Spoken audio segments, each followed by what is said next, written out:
I want to show you this book. This is one of the first, if not the first, Pantone color matching books. It contains color chips that helped designers in 1963 match colors. And I got it because I was curious due to the endless press and the color-based merch and the, I kid you not, half-hour-long Color of the Year reveal video. Color can change the world. Pantone is really the authority. How did this happen? How did one company, Pantone, become so associated with color? And maybe more importantly, how could any company own a color? How could they own something that seems like it should be free? And are they going to lose it?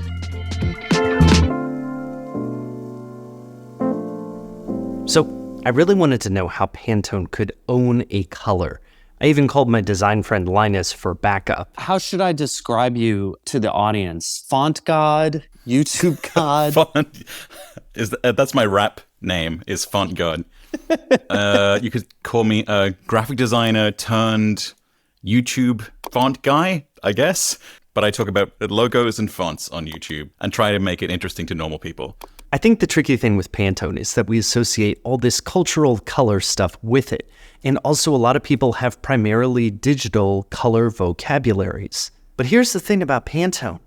It all comes down to the print. It's a whole strange thing because it kind of fits together with the whole broader story of like the death of print. Before you get to all the Pantone branded merch, you have to understand this book.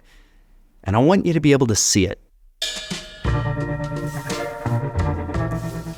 Pantone's big breakthrough is all about these color chips. Basically, if you're a designer, you could take a color chip and printers and manufacturers around the world would know the exact color to give you. Matching colors exactly is harder than it sounds. I'll be right back. I didn't actually buy this, I just never throw away my trash. Okay, so, Starbucks logo, right here. It has to be this green, right? Doing anything else is brand suicide.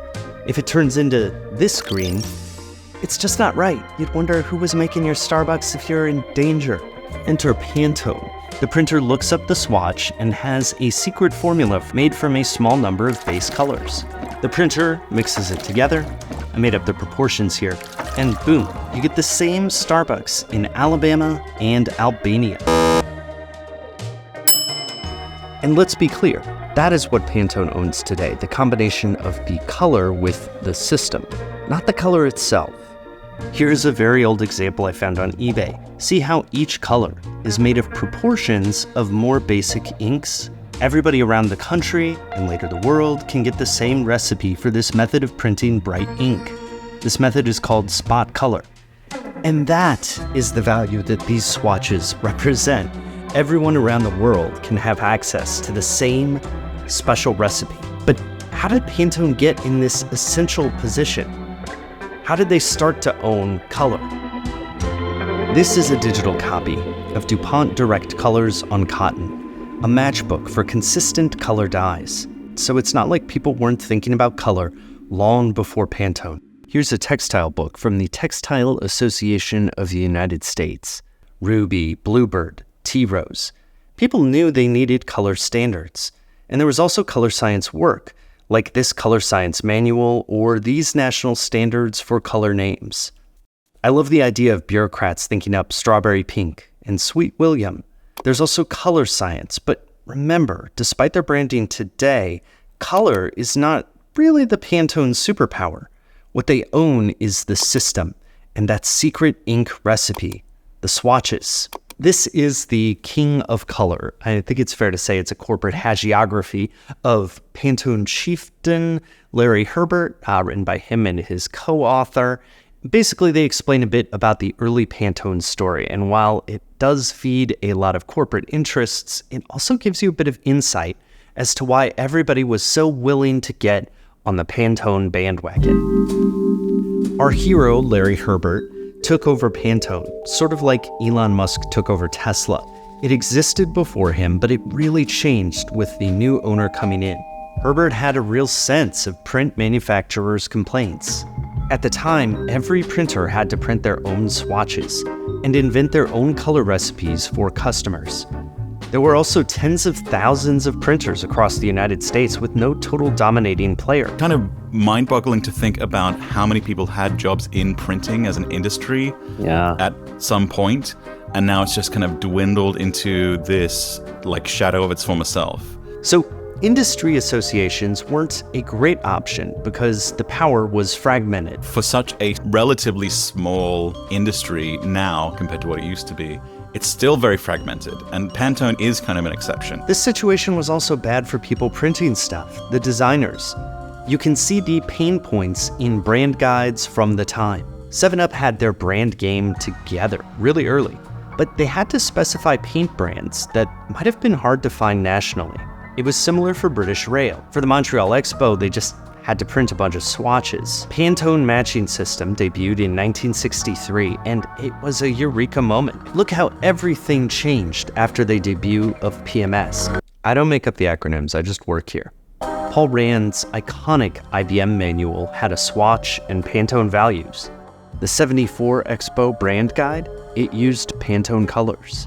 By 1981, New Jersey Transit had it, in 94, the Army Corps of Engineers used it, and in 1993, the Apple was 6 Pantone colors. Pantone spread internationally for this reason as well. In some countries, like Japan, the market was less fragmented, so it was harder for Pantone to win. There, DIC Corporation dominated. I don't make up the acronyms. And today, the RAL standard is powerful in Europe. Even the US government has had its own standard. But by muscling its way from market to market to market, Pantone was able to start owning color. So, I have a confession to make. Originally, I was gonna frame all of these, but then I got scared that Pantone might sue me. I think that's actually a fitting way to close this out. Most directly, they immediately started suing anybody who tried to copy their formula or paint values, like this lawsuit of Pantone versus Paratone.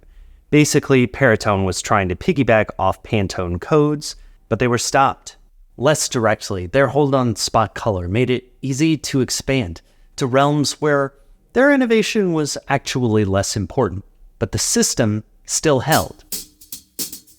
There was a time when spot color was king, but that time kind of came to an end definitely by the 2000s. The era of the spot color kind of had dwindled. So like would even like a McDonald's fry box red or a Starbucks cup green, would that even be not necessarily printed with spot color anymore? Those would probably still be. Yeah, if you are printing 200,000 Starbucks mugs, then it makes sense to use spot color. Okay, gotcha. But if they're doing like some football team won in their local area and they want to do like a regional promotional drink and they're going to do 20,000 of those flyers, that's not going to be in spot color. Your home printer probably uses CMYK. It's just a combination of cyan, magenta, yellow, and black. It's not quite as good as spot color, but it's not bad. But because Pantone has that special spot color formula, its CMYK value is worth working with for cross-compatibility. The same thing for Pantone's digital extensions into RGB, this, and hex, this.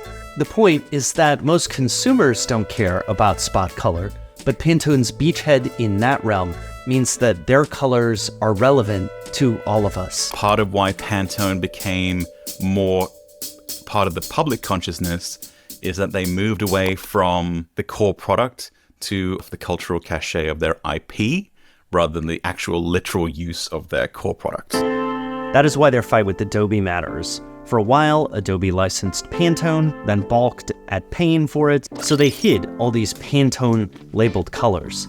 They just turned them into black. Now designers have to pay for a Pantone plugin or a free alternative. But it's not the colors that Pantone owns, it's the formula in the system. Pantone will tell you about how they use color science know-how, or how they use swatch orders to forecast the color of the year. Pantone even has a corporate relationship with Munsell, a storied color system that can help you decipher the colors of soil or a French fry. But I think that's all extra on top of the real reason that Pantone won. And I think it's fascinating that even in an age of so much digital color, we still connect with the value, of ink printed on a page the right way.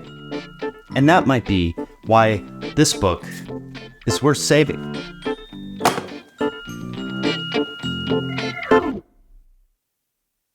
That is it for this one. Thank you for watching. If you haven't been here before, this is a personal channel where I post personal videos, history videos, stuff like that. Big thanks to Linus for coming on. He's one of my first YouTube friends via this channel, and his channel is so good. He has design criticism, font stuff. I don't know if I have a favorite video per se, because they're just all good. They're all so deep in their research, and they're all really funny. If you've seen his one about papyrus, I know that was a big hit because it actually gets into the history of that. Please check him out. He's awesome.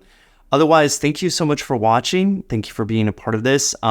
There's a reaction video to this one up on Patreon. That's something I do over there.